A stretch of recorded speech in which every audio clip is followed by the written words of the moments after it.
மங்காத்தாவும் வராமல் இருந்தால் நல்லா தான் இருந்திருக்கும். பட் ஆனால் மங்காத்தா வந்து முன்னாடியே டேட் போட்டாங்க. ஸோ அதனால் நாங்கள் கேட்க முடியாது.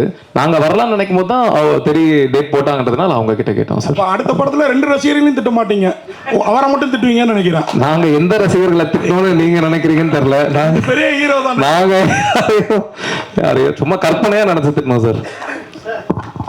சார் ஒரே நிமிஷம். ஆக்சுவலாக மங்காத்தா தேடி 2 வந்தால் நல்லா இருக்கும்னு நான் ஃபீல் பண்ணேன்.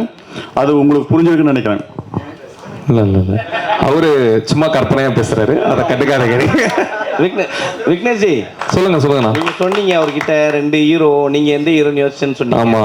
இப்போ உங்களுக்காக விட்டு கொடுத்துருக்காருல்ல, அந்த படத்தோட ஹீரோ தானே கலாய்ச்சிருக்கிறீங்க.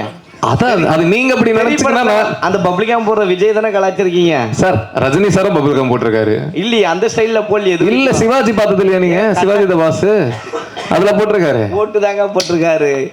இது சார் ரஜினி சார் பண்ணாததா சார்? இது தளபதி மட்டும் தாங்க இப்படி பண்ணிருக்காரு. இல்ல உங்களோட கற்பனை. அவர் விஜய் கலாய்க்க மாட்டார் சார், விஜய் ரசிகர் அவரு.